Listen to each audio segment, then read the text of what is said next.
కఠిన చర్యలు తీసుకున్నారు. మీకు అగేన్స్ట్ ఇక సంగారెడ్డి బహిరంగ సభలో సీఎం రేవంత్ రెడ్డి మాట్లాడుతున్నారు. లైవ్ చూద్దాం. ప్రజా ప్రతినిధులు, పార్టీ ప్రతినిధులు, అదేవిధంగా ఇక్కడికి వేలాదిగా తరలి వచ్చిన మా సంగారెడ్డి మిత్రులందరికీ హృదయపూర్వకమైన నమస్కారాలు, 15 ఆగస్టు శుభాకాంక్షలు. ముఖ్యంగా నేను ఎక్కడ సభ పెట్టినా మా తమ్ముడు వచ్చిండనో, మా అన్నని కలవాలనో, వేలాది మంది మా ఆడబిడ్డలు ఈ వైపున ఆ వైపున ఆశీర్వదించడానికి విచ్చేసినందుకు మనస్ఫూర్తిగా మా ఆడబిడ్డలకు 15 ఆగస్టు శుభాకాంక్షలు తెలియజేస్తున్నా. మిత్రులారా, ఈ రేషన్ కార్డ్ కేవలం కాగితం మీద ఉన్న కార్డు కాదు, ఇదొక ప్లాస్టిక్ వస్తువు కాదు, ఇది మీకు ఉచితంగా బియ్యం తెచ్చిపెట్టే సాధనం కాదు, ఇది మీ ఆత్మ గౌరవం. ఎక్కడికి వెళ్ళినా మీ ఆకలి తీర్చే ఆత్మ గౌరవం. ఎవరి ముందు మీరు చేయి దాసి నిలబడాల్సిన అవసరం లేదు. ఈ రాష్ట్ర ప్రభుత్వం ఇందిరమ్మ రాజ్యంలో ఏ పేదవాడు కూడా ఆకలితో నిద్ర పడకూడదు, ఆకలితో పస్తులు ఉండకూడదు అని సంకల్పంతో ఆనాటి నుంచి ఈనాటి వరకు మొట్టమొదటి భారతదేశంలో పేదలకు నిత్యావసర వస్తువులను పంచడానికి రేషన్ షాపులను కనిపెట్టిందే కాంగ్రెస్ పార్టీ. ఆనాడు శ్రీమతి ఇందిరాగాంధీ గారు ఇదే మైదానంలో ఇక్కడే బహిరంగ సభ పెట్టి మెదక్ జిల్లా ప్రజలకు విజ్ఞప్తి చేస్తే, మెదక్ పార్లమెంట్ సభ్యురాలుగా మీరు గెలిపిస్తే ఈ దేశానికి ప్రధానమంత్రిగా శ్రీమతి ఇందిరాగాంధీ గారు వన్నె తేవడమే కాకుండా ఈ ప్రాంతాన్ని పారిశ్రామిక వాడగా ఇతర జిల్లాలు, ఇతర రాష్ట్రాలు, ఇతర దేశాల నుంచి లక్షలాది మంది ఉద్యోగ ఉపాధి అవకాశాలను ఇక్కడ శ్రీమతి ఇందిరాగాంధీ గారు కల్పించారు. ఆ ఇందిరాగాంధీ గారే కూడు గుడ్డ ఈరోజు ఉండాలి, మీకు పేదలను ఆదుకోవాలని రోటీ కప్డా ఔర్ మకాన్ అనే నినాదంతో పేదల సంక్షేమం కోసం, పేదల ఆత్మ గౌరవం కోసం అహర్నిశలు పరితపించిన గొప్ప నాయకురాలు శ్రీమతి ఇందిరాగాంధీ గారు. ఆ ఇందిరాగాంధీ గారిని ఆదర్శంగా తీసుకొని ఈనాడు మన ప్రజాపాలనలో ప్రజాప్రభుత్వం పేదలకు సంక్షేమాన్ని అందించడము మా బాధ్యతగా, సామాజిక చైతన్యంతో కూడుకున్న భరోసాని ఇవ్వడము ఈరోజు మా బాధ్యతగా భావించి ఈరోజు ఈ సంక్షేమ పథకాలను అమలు చేస్తున్నాం. మిత్రులారా, ఉచిత కరెంటు గురించి ఒక ఆయన మాట్లాడతాడు, సన్న బియ్యం గురించి ఇంకొక ఆయన మాట్లాడతాడు, ఇందిరమ్మ ఇండ్ల గురించి ఇంకొక ఆయన మాట్లాడతాడు, ఈనాడు ఫీజు రియంబర్స్మెంట్ గురించి ఇంకొక ఆయన ప్రశ్నిస్తున్నా అంటాడు, లేకపోతే ఆరోగ్యశ్రీ గురించి ఇంకొక ఆయన నేను ఈ ప్రభుత్వాన్ని నిలదీస్తా అని అంటాడు. నేను అడగదలుచుకుని ఈ వేదిక మీద నుంచి బీజేపీ బీఆర్ఎస్ వేరు వేరు కాదు, నాణానికి బొమ్మ బొరుసు లాంటి వాళ్ళే బీజేపీ బీఆర్ఎస్ వల్ల నేను అడుగుతున్నా. 10 ఏళ్ళు మీరు, 12.5 సంవత్సరాలు మోడీ గారు ఉన్నారు. ఏ రాష్ట్రంలో అయినా ఈనాడు ఈ వేదిక మీద నుంచి ఇద్దరు నాయకులను 10 సంవత్సరాలు గత ప్రభుత్వం ఎన్నడైనా పేదవాడికి సన్న బియ్యం ఇవ్వాలని, సంటి పిల్లలకు బుక్కెడు పువ్వ పెట్టాలని కలలోనైనా మీరు ఆలోచన చేసిండ్రా? ఆనాడు మీరు ఇచ్చిన దొడ్డు బియ్యం పశువులకు, పశువుల దాన కోసమో, కోళ్ళ దాన కోసమో, ఇథనాల్ తయారీ కోసమో, లేకపోతే ఇతర బీర్ల కంపెనీలకు రూపాయకో అగ్గోకో సబ్బుకో అమ్ముకునే పరిస్థితి. ఈరోజు మా అక్కల్ని అడుగుతున్నా, నా ఎదురుగా ఉన్నారు, ఆ 10 సంవత్సరాలు దొడ్డు బియ్యం ఎన్నడైనా వండి మీ బిడ్డలకు బుక్కెడు పువ్వ పెట్టినరా? మీరు ఒక్కసారి ఆలోచన చేసి ఆ ప్రభుత్వానికి ఒకసారి గుర్తు చేయండి, ఆనాటి నాయకులకు. ఈనాడు ఈ ప్రభుత్వం పెద్దలు ఉత్తమ్ కుమార్ రెడ్డి గారి నేతృత్వంలో హుజూర్ నగర్లో సన్న బియ్య కార్యక్రమం ప్రారంభించి రేషన్ కార్డులకు సంబంధించి తుంగతుర్తిలో కార్యక్రమాన్ని తీసుకున్న తర్వాత ఈరోజు 3,48,00,000 ప్రజలకు ప్రతి నెల 2,16,000 క్వింటాల సన్న బియ్యాన్ని మీ ఇంటి దగ్గరికి ఈరోజు తెచ్చిస్తున్న మాట వాస్తవం కాదా? 17,000 పైచలకు రేషన్ షాపుల్లో ఈరోజు సన్న బియ్యం మా ఆడబిడ్డలు తీసుకెళ్తున్న మాట వాస్తవం కాదా? ఇవాళ నేను అడుగుతున్న మా అక్కల్ని, అక్క, ఉత్తమ్ కుమార్ రెడ్డి గారు ఇచ్చే సన్న బియ్యం ఎప్పుడైనా బర్రెల దాన కిందనో కోళ్ళ దాన కిందనో వాడినరా? ఆనాడు దొడ్డు బియ్యం బర్రెలకో కోళ్ళకో దానగా వాడితే ఈనాడు ఉత్తమ్ కుమార్ రెడ్డి గారు ఇచ్చే సన్న బియ్యం సంటి బిడ్డలకు బుక్కడి బువ్వ పెడుతురు. కుటుంబం మొత్తం కడుపు నిండా ఈరోజు బుక్కడి బువ్వ తింటున్నారు, కంటి నిండా నిద్రపోతున్నారు. ఆనాడు 60 రూపాయలు ఉన్న సన్న బియ్యం ఈరోజు రేషన్ షాపుల్లో మనం ఈ బియ్యం ఇవ్వడంతో 45-50 రూపాయలకు తగ్గి 10 నుంచి 15 రూపాయలు మార్కెట్లో సన్న బియ్యం ధర తగ్గడానికి ఈరోజు ఉత్తమ్ కుమార్ రెడ్డి గారు అందిస్తున్న సన్న బియ్యం కారణం కాదా అని నేను అడుగుతున్న మిత్రులారా, కాంగ్రెస్ వస్తే కరెంటు ఉండదు, కాంగ్రెస్ వస్తే కరెంటు కోతలు అన్నారు. 32 నెలలు అయింది. ఈరోజు రైతాంగాన్ని నేను అడుగుతున్నా, ఏ ఒక్క క్షణమైన కరెంటు పోయిందా? ఈరోజు రాష్ట్రంలో గ్రామీణ ప్రాంతాల నుంచి తండాలలో, గూడాలలో, మారుమూల పల్లెల్లో ఉచిత కరెంటును అందిస్తున్న మాట వాస్తవం కాదా?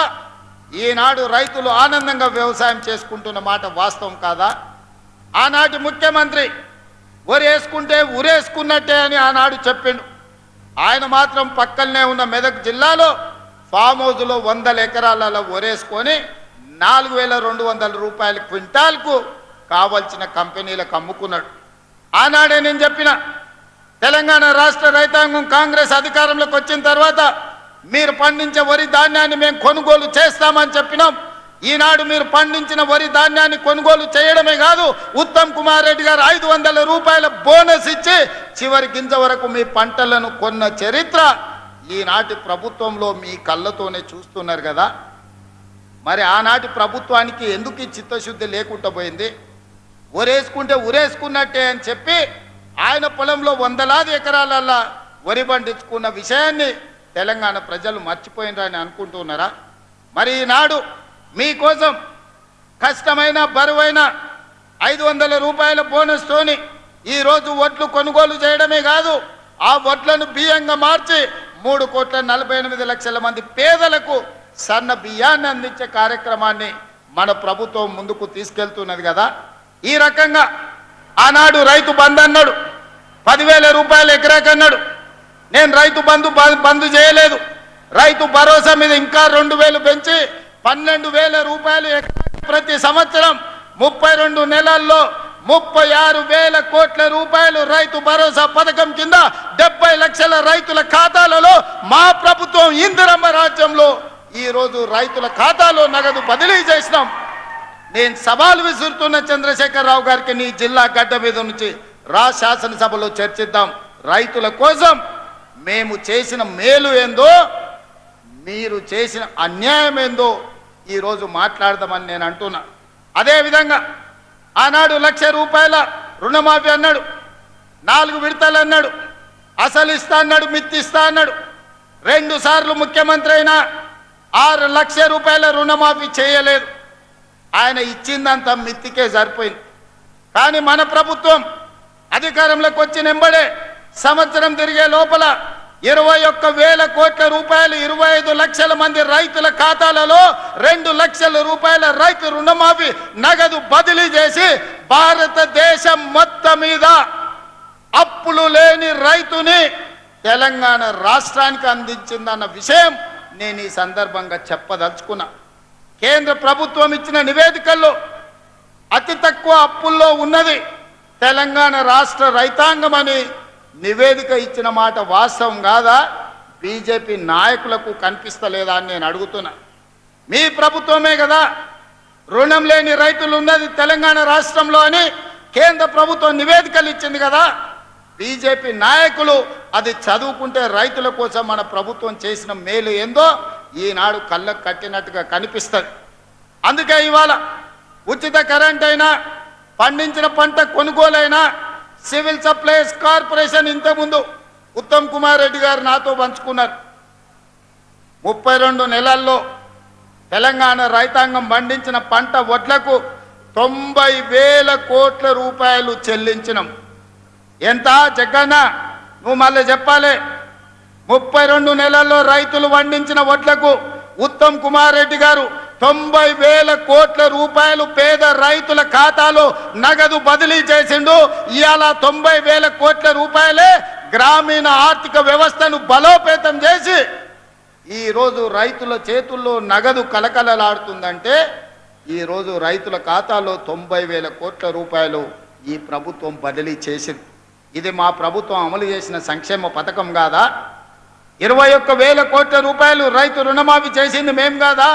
36,000 కోట్ల రూపాయలు ఈరోజు మీ ఖాతాలలో రైతు భరోసాలో వేసింది మేము కాదా?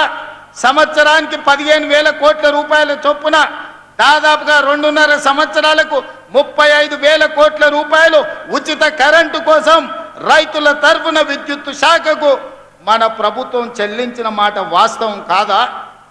ఇవాళ అందుకే ఆనాడు వ్యవసాయం దండిగా అన్నారు, ఈరోజు వ్యవసాయాన్ని పండుగ చేసినాం. రైతు రాజ్యం తెస్తామని చూపించినాం.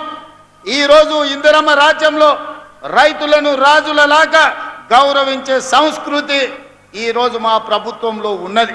అందుకే ఈనాడు 32 నెలల్లో 1,70,000 కోట్ల రూపాయలు రైతుల కోసం, రైతుల సంక్షేమం కోసం, రైతుల అభివృద్ధి కోసం రాష్ట్ర ప్రభుత్వం ఖర్చు పెట్టిందని నేను గర్వంగా చెప్పదలుచుకున్నా.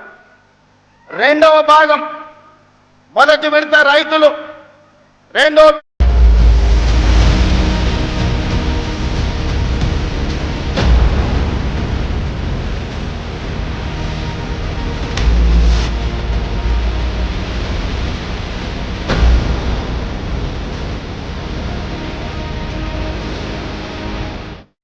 తెలంగాణ రాష్ట్ర ప్రజలకు మరియు వరంగల్ ఉమ్మడి జిల్లా ప్రజలకు 99 టీవీ జిల్లా స్టాఫ్ రిపోర్టర్ శ్రీధర్ ఆధ్వర్యంలో Warangal 99 TV reporters day design నిర్భయంగా చెబుతూ ప్రజలకు ప్రభుత్వానికి మధ్య 99 టీవీ వారధిగా పనిచేస్తూ ఉమ్మడి వరంగల్ జిల్లా అత్యంత ఖచ్చితమైన సమాచారాన్ని, వార్తలను ప్రజలకు అందిస్తున్న 99 టీవీ ఛానల్ తరపున 80వ స్వాతంత్ర దినోత్సవ శుభాకాంక్షలు.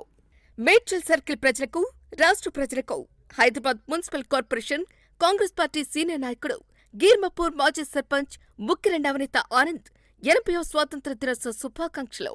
99 టీవీ ప్రేక్షకులకు ఎడ్వోరా స్టడీ వీసా ఎక్స్పర్ట్ వారి 80వ స్వాతంత్ర దినోత్సవ శుభాకాంక్షలు. మా కస్టమర్లకు మరియు 99 టీవీ ప్రేక్షకులకు 80వ స్వాతంత్ర దినోత్సవ శుభాకాంక్షలు. Doraraju, chairman, olive sweets. ఆహార భద్రతలో నూతన అధ్యాయం. తెలంగాణను దేశానికి ఆదర్శంగా నిలుపుతూ సంగారెడ్డిలో ప్రారంభం కాబోతున్న స్మార్ట్ రేషన్ కార్డుల పంపిణీ కార్యక్రమానికి విచ్చేస్తున్న ప్రియతమ ముఖ్యమంత్రి రేవంత్ రెడ్డి గారికి, పౌర సరఫరాల శాఖ మంత్రి Uttam Kumar Reddy, IT and industries శాఖ మంత్రి శ్రీధర్ బాబు గారికి, పిసిసి చీఫ్ మహేష్ కుమార్ గౌడ్ గారికి, జిల్లా మంత్రి దామోదర రాజనరసింహ, ఇన్ఛార్జ్ మంత్రి వివేక్ వెంకటస్వామి గారులకు స్వాగతం సుస్వాగతం. శ్రీమతి తూర్పు నిర్మలా జగ్గారెడ్డి, సంగారెడ్డి జిల్లా డిసిసి ప్రెసిడెంట్. స్వాతంత్ర్యం అంటే మన కళను మనమే నిర్మించుకోవటం. ఈ స్వతంత్ర దినోత్సవం మీ సొంతటి కలకు ఎస్బీఐ హోమ్ లోన్స్ తో పొత్తడుకు వేయండి. ఎస్బీఐ హోమ్ లోన్స్ మీ ఇంటి కలకు నమ్మకమైన తోడు. Happy independence day.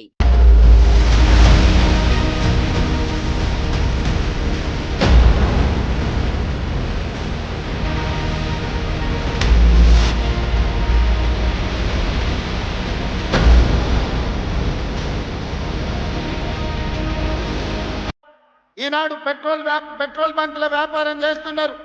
ఈనాడు హైటెక్ సిటీ పక్కన స్టాల్స్ పెట్టి ప్రపంచానికి వాళ్ళు ఉత్పత్తి చేసిన వస్తువులను అమ్ముతున్నారు. అదేవిధంగా ఈనాడు సోలార్ విద్యుత్ ఉత్పత్తి చేస్తున్నారు. మా ఆడబిడ్డలకు ప్రభుత్వం వచ్చిన రెండో రోజే డిసెంబర్ 9, 2023 నాడు మహాలక్ష్మి పథకం ద్వారా ఆర్టీసీ బస్సుల్లో ఉచిత ప్రయాణాన్ని అందించినాం. ఆ ఎల్లా అడిగారు మా అక్కలు, అయ్యా కండక్టరు మరి టికెట్ పైసలు అడిగితే ఏం చెప్పాలి? నేను ఒకటే చెప్పిన మా అక్కలకు, అక్క మీ పర్సులో మీ తమ్ముని ఫోటో పెట్టుకోండి.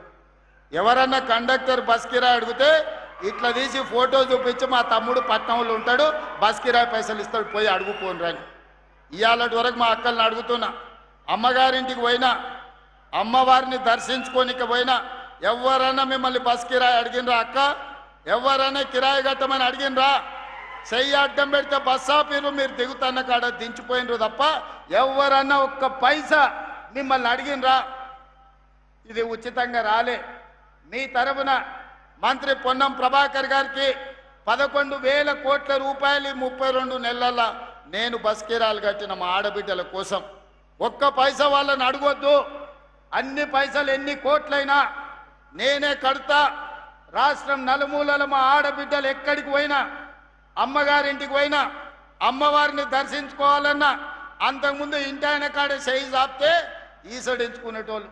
అత్తనేమో అమ్మ పోయి వంటింట్లో వంట చేయిపో, రొట్టెలు చేయిపో అని అనేది అత్త అమ్మగారింటికి పోయేస్తా అంటే. ఇవాళ మా అక్కలకి ఎవరిని అడగాల్సిన పని లేదు. ఇంటి ఆయన బాయికాడికి పోతే అమ్మగారింటికి పోయి అమ్మని చూసి మళ్ళీ ఇంటికి వచ్చేటట్టు వెసులుబాటు ఉన్నది ఇవాళ. మరి ఈ బస్సులు ఉచితంగా మీకు ఇచ్చిన మాట వాస్తవం కాదా అక్క? ఇవాళ మీకోసం 1000 బస్సులు కొనిచ్చి బస్సులో ఉచిత ప్రయాణమే కాదు 1000 బస్సులకి మిమ్మల్ని యజమానులను చేసిన మాట వాస్తవం కాదా? ఆ ఎల్ల రిలయన్స్, అదానీ, అంబానీలు విద్యుత్తో లేకపోతే పెట్రోల్ వ్యాపారంలో ఉంటే ఇవాళ మా ఆడబిడ్డలకు ఆ వ్యాపారం అందుబాటులోకి తెచ్చింది నిజం కాదా? బడి పిల్లలకు 27 లక్షల మంది పిల్లలకు బట్టలు కుట్టే బాధ్యత ఆనాడు పెద్ద పెద్ద కంపెనీలకు ఇస్తే ఆ కంపెనీలను మెడల్ పట్టి దొబ్బి ఈ ఆడబిడ్డలకు ఇచ్చిన మాట వాస్తవం కాదా? 27,000 స్కూళ్ళు రాష్ట్రంలో ఉంటే స్కూళ్ళ మెయింటెనెన్స్ మొత్తం అమ్మ ఆదర్శ పాఠశాల పేరు మీద మా ఆడబిడ్డలకు అప్పచెప్పిన మాట వాస్తవం కాదా? ఇవాళ ప్రతిదీ ఇందిరమ్మ ఇల్లు మొదటి విడత 4.5 లక్షలు, రెండో విడత 2.5 లక్షలు, 7 లక్షల ఇందిరమ్మ ఇల్లు ఇస్తే ఆడబిడ్డల పేరు మీదనే ఇల్లు ఉండాలి అని ఆడబిడ్డల పేరు మీద ఇవాళ ఇందిరమ్మ ఇల్లు మంజూరు చేసి 5 లక్షల రూపాయలు ఉచితంగా మీ ఖాతాలో వేస్తున్న మాట వాస్తవం కాదా? ఊరున ఇవాళ ఇందిరమ్మ ఇండ్లు కట్టుకుంటున్నది నిజం కాదా? అందుకే ఆయన చెప్పిన, ఇవాళ మళ్ళీ చెప్తున్నా, ఆనాడు ఊరిచ్చిండు, డబల్ బెడ్రూమ్ ఇండ్లు అన్నాడు, డబ్బా కొట్టిండు. ఆ రోజు కొడుకు వస్తే కొడుకు కోడలు ఉంటే ఆడుంటారు, అల్లుడు బిడ్డ వస్తే ఆడవంటారు, కోడి పిల్లను కుక్క పిల్లను ఉంటే ఆడగట్టేసుకుంటారు అని అహనా పెళ్ళంటలో కోట శ్రీనివాసరావు కోడిని పైన కట్టి కింద ఉత్తపువ్వ తిన్నట్టు ప్రజలకు కథలుగా చెప్పిండు ఆయన. మీకు డబల్ బెడ్రూమ్ ఇండ్లు రాలే, ఆయనకు మాత్రం 1000 ఎకరాల ఫామ్ హౌస్ వచ్చింది, కొడుకుకు 100 ఎకరాల ఫామ్ హౌస్ వచ్చింది, బిడ్డకు 50 ఎకరాల ఫామ్ హౌస్ వచ్చింది, అల్లుడికి 25 ఎకరాల ఫామ్ హౌస్ వచ్చింది. మన పేదోళ్ళకు మాత్రం డబల్ బెడ్రూమ్ ఇల్లు రాలే. నిజంగానే ఆ ప్రభుత్వానికి చిత్తశుద్ధి ఉంటే సంవత్సరానికి 2 లక్షల ఇండ్లు కట్టినా 10 ఏళ్లలో 20 లక్షల ఇండ్లు కట్టే అవకాశం ఉండే, 20 లక్షల పేదోళ్లను ఓ ఇంటి వాళ్ళని చేసి వాళ్ళ ఆత్మ గౌరవాన్ని నిలబెట్టే అవకాశం ఉండే. కానీ ఏ రోజు కూడా ఆయనకు సోయి లేదు. ఆయన సోకుల మీదనే ఆయనకు ఆలోచన. 10 ఎకరాలల్లా ప్రగతి భవన్ అని పెద్ద గడి కట్టుకున్నాడు, ఫామ్ హౌజులు కట్టుకున్నాడు, కానీ మీకు మాత్రం ఇయ్యలే. కానీ మీ తమ్ముడు 2 ఏళ్లల్లా 7 లక్షల ఇండ్లు పేదలకు కట్టించి ఊరూర ఇందిరమ్మ ఇండ్లున్నాయి. అందుకే ఆ రోజు చంద్రశేఖరరావు గారికి సవాల్ విసిరిన, ఏ ఊరిలో నువ్వు డబుల్ బెడ్రూమ్ ఇండ్లు కట్టించినవో ఆ ఊర్లో ఓట్లు నువ్వేపించుకో, ఏ ఊర్లో ఇందిరమ్మ ఇండ్లు నేను కట్టించునో ఆ ఊర్లో నేను ఓట్లు వేపించుకుంటా, నీకు డిపాజిట్ వస్తే చూస్తా అని సవాల్ విసిరిన. ఇవాళ కూడా సవాల్కు కట్టుబడి ఉన్నా. హనుమాన్ల గుడి లేని ఊరు ఉండొచ్చు, నీళ్ల ట్యాంకు లేని ఊరు ఉండొచ్చు, రోడ్డు లేని ఊరు ఉండొచ్చు, బడి లేని ఊరు ఉండొచ్చు, ఇందిరమ్మ ఇండ్లు లేని ఊరు తెలంగాణ రాష్ట్రంలో లేదు, ఉండదు. ఇవాళ ఇందిరమ్మ ఇండ్లు గ్రామాన అందించినాం. ఇవాళనే 2.5 లక్షల పెన్షన్లు మంజూరు చేసినాం. మా అక్కలందరికీ సూచన చేస్తున్నా, వితంతువులు కానీ, ఒంటరి మహిళలు కానీ, భర్తలు చనిపోయిన వాళ్ళు కానీ ఎవరున్నా అప్లికేషన్ పెట్టుకోండి. సాచ్యురేషన్ ఎన్ని లక్షల మంది ఆడబిడ్డలు వితంతువులు కానీ ఒంటరి మహిళలు ఉంటే ఎన్ని లక్షల మంది ఉన్నా అందరికీ పెన్షన్ ఇచ్చే బాధ్యత నాది, మీ తమ్ముడిది, మిమ్మల్ని ఆదుకునే బాధ్యత నాది. అదే విధంగా చేనేత కార్మికులు అర్హులైన వాళ్ళందరికీ ఇస్తా, గీత కార్మికులకు అర్హులైన వాళ్ళ అందరికీ ఇస్తా. అదే విధంగా వివిధ రకాల వ్యాధులు ఉన్న వాళ్ళకు కూడా ఈనాడు పెన్షన్ ఇవ్వాలని మన ప్రభుత్వం నిర్ణయం తీసుకున్నది. ఇవన్నీ సంక్షేమం ఇందిరమ్మ రాజ్యంలోనే సాధ్యమవుతుంది, కాంగ్రెస్ ప్రభుత్వంలోనే ఇవన్నీ అమలు జరుగుతాయి. అందుకే మిత్రులారా, ఇందిరమ్మ రాజ్యం అంటేనే మహిళా ప్రభుత్వం. సోనియమ్మ నాయకత్వంలో, ప్రియాంక గాంధీ నేతృత్వంలో, ఇందిరాగాంధీ గారి ఆశీర్వాదంతో నిర్మలా జగ్గారెడ్డి గారు సంగారెడ్డిలో చేసే సేవ మహిళలకు మొదటి ప్రాధాన్యత ఉంటుంది. మా ప్రభుత్వంలో మహిళలకు గౌరవం ఉంటుంది, బాధ్యత ఉంటుంది. ఈరోజు పరిపాలనలో వాళ్ళ భాగస్వాములు అవుతారు. 5 ఏళ్ళు మంత్రి అనోడు ఒక మహిళకు ఈరోజు మహిళల గురించి ఉద్ధరించే మాటలు మాట్లాడుతున్నాడు. ఒక్కసారి ఆలోచన చేసి ఇట్లా మాట్లాడేటోళ్ళకు ఒకటే మందు, రొట్టెలు చేసినప్పుడు సలాకి ఎర్రగాల్చి వాతలు పెడితే ఇట్లాంటి తప్పుడు మాటలు తక్కువ మాట్లాడతారు. అందుకే మిత్రులారా, మహిళల తర్వాత నిరుద్యోగ యువకులు, విద్యార్థులు ఈ రాష్ట్రాన్ని ముందుకు నడిపిస్తున్నారు. ప్రభుత్వ ఉద్యోగాలల్లో ఆనాడు తెలంగాణ ఉద్యమమే ఉద్యోగాల కోసం. మరి ఆ ఉద్యోగాలు ఇవ్వకుండా ఇంటి నిండా వాళ్ళు ఉద్యోగాలు తీసుకున్నారు. ఆయన ముఖ్యమంత్రి అయిండు, అల్లుడు మంత్రి అయిండు, కొడుకు మంత్రి అయిండు, బిడ్డ ఎంపైంది, సటకుని కొడుకు ఎంపైండు, చుట్టాలోళ్ళు బొచ్చడు మంత్రులైన కోట్ల రూపాయలు 100 కోట్లు సంపాదించుకోరు. మన పిల్లలకు మాత్రం నౌకరు ఇయ్యలే. బిడ్డను ఓడిస్తే మళ్ళీ ఇచ్చిండు, చుట్టాన్ని ఓడిస్తే మళ్ళీ ఇచ్చిండు. మనకు మాత్రం నోటిఫికేషన్లు ఇచ్చిండు, ప్రశ్నపత్రాలు అమ్ముకున్నాడు. పిల్లలకు మాత్రం నౌకర్లు ఇయ్యలే. నేను వచ్చిన మొదటి సంవత్సరంలోనే లెక్క